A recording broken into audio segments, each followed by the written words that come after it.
everybody. My name is Tammy Berman. I'm a licensed mental health counselor here in Broward County, and my practice name is My Counseling Connections. And I'm happy to have a new member, an amazing member of our team, Lindsey Epstein Webster, who is here to talk to us today about her specialties, first of all. So can you just tell us a little bit about what your specialties are and who you love to serve and help? Absolutely. It's nice to be here, Tammy, and I'm excited to be a part of the practice. So my specialties tend to be anxiety, trauma. I do a lot of work with parenting, giving tips and tricks, attachment-based work, and, working with families in general. I've been in practice now for 12 years, practiced in a couple of different states, including New York, and I've been here in Florida for almost 5 years. So I'm excited to sort of speak on this topic and see if maybe we can give some tips to parents that are out there struggling at this point. Right. So as you were saying, one of your specialties is helping parents deal with the challenges of parenting. And I'm curious to know, what kinds of things have you been seeing lately with regards to the clients that come in to see you specifically for parenting support? What kind of issues are you seeing? What kind of struggles are parents talking about? So I think we know with the pandemic, we're spending a lot more time with our kids than we expected to as parents. I myself am the parent of a 4-year-old little girl. And so I'm finding that a lot of parents are pulled in many different directions. They're expected to be teachers, run the household, work, and do all these different tasks and do it with a smile on their face. And so I feel like parents are a lot harder on themselves. I think their relationships, especially, if they have a partner involved, is also under a lot more strain and scrutiny. And I feel like with the world of social media, in all honesty, it sort of gives parents this sense that everybody else is doing it better and they need to kind of keep stepping up their game, and they're not having a lot of compassion for themselves. So we have more on our plate, we're more stressed, and we don't have a lot of outlets. So a lot of times parents will come to me feeling like they're not doing a good job and wanting to know how they can do it better. And so I want to help reshape that message. Got it. So yeah, COVID has absolutely transformed the life, the way that we knew it, the way we live.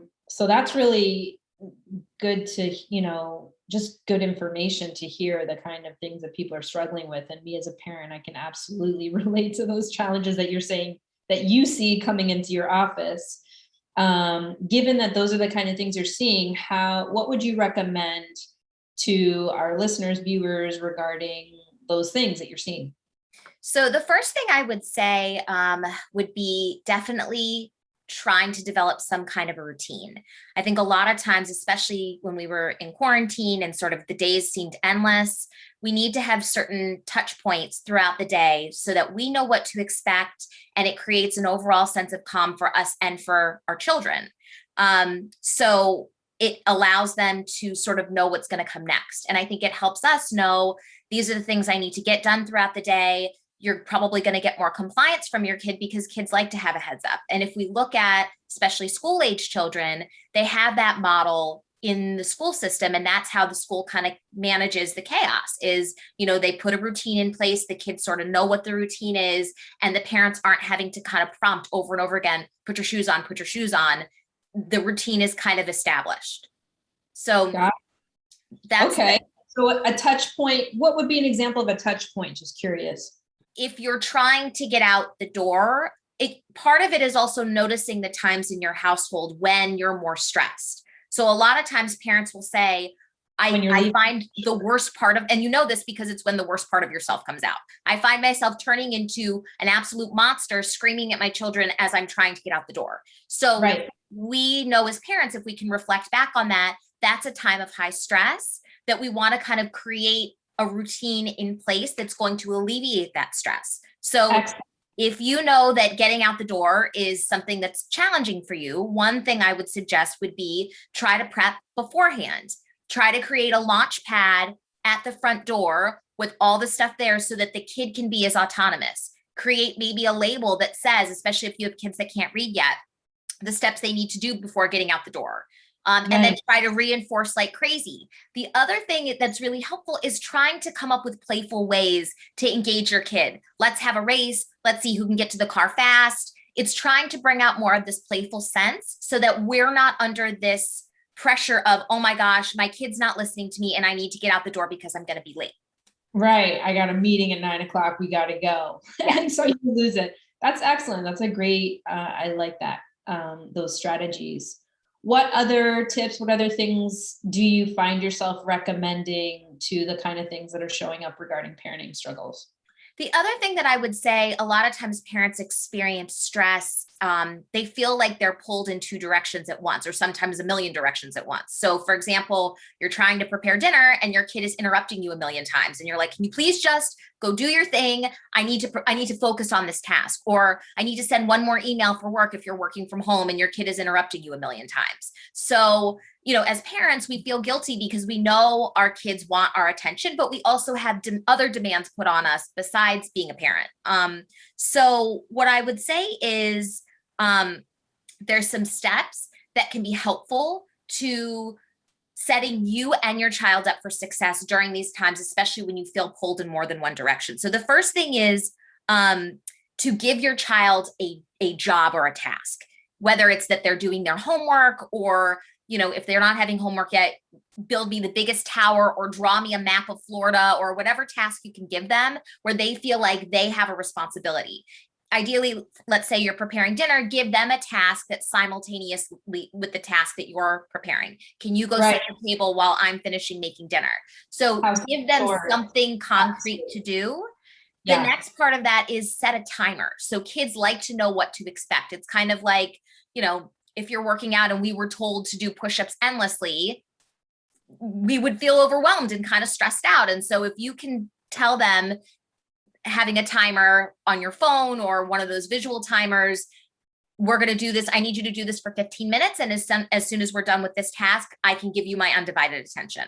Right. Perfect. The other thing is making eye contact with them. So taking a minute to let them know that you see them, you notice them. A lot of times we have this impression that the kid is just being demanding.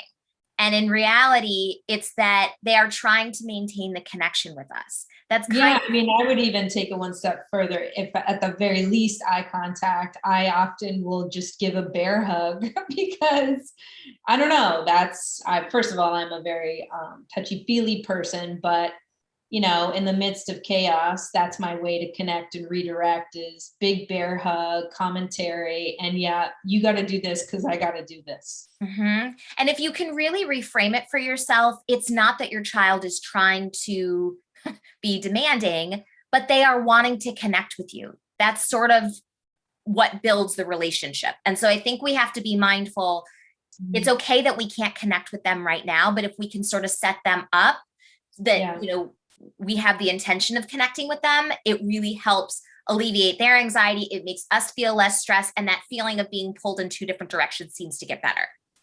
Right. And your approach, if you reframe your thought process on them annoying you and demanding your attention as really it's their just attempt to connect, and you start to see it more so that way, then it helps you with how you respond. Absolutely. It's great. Yeah.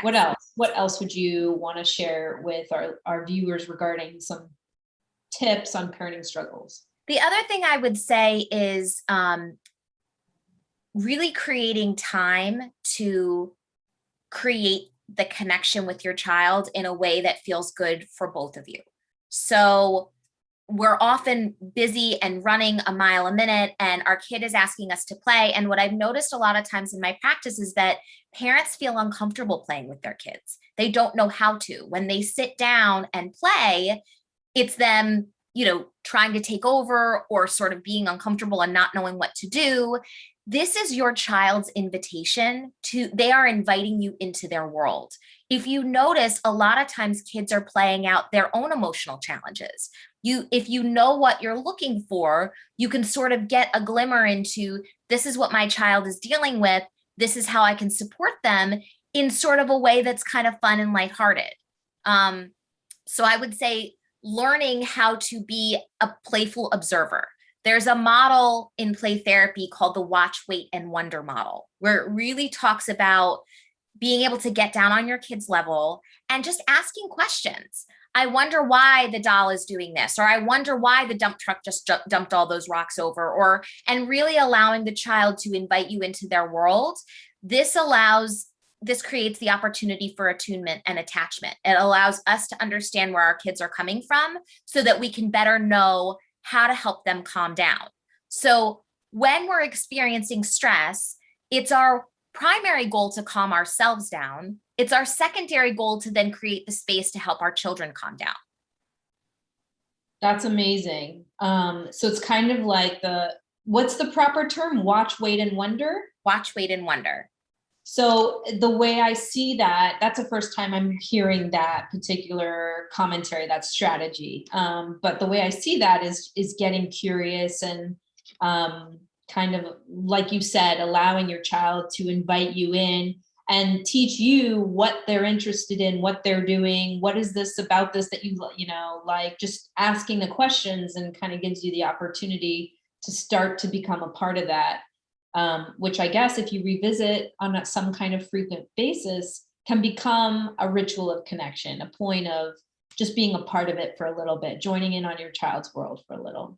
That's awesome. It also gives you the opportunity to enjoy your kids. I think a lot of times we don't have that opportunity as parents because we are spread so thin. And so trying to kind of create a similar time every evening, your children will look forward to it. But a lot of times when I recommend this to parents, they start looking forward to it. It's their time to really see your kids' sense of humor, how silly they are, the way they view the world, and really connect with them on a different level. I think that's a great suggestion. I absolutely encourage the same, definitely have one point in the day, every single day, even just for 10 minutes, where it's your time with your child, each child, however many children you have, it's one for each child, a 10-minute slot for this person. I'm always going to check in with this child. So I can imagine you have so many more suggestions and ways to help parents. And I want to encourage everybody listening to, if you want to know more, feel free to reach out to us at www.mycounselingconnections.com. You'll find Lindsey Epstein on our page with just more commentary about who she is and how she serves our clients. And you can call to schedule an appointment with Lindsey at 954-477-7455. And thanks so much, Lindsey, for just giving us some very valuable tips. Happy to be here. Thank you so much, Tammy.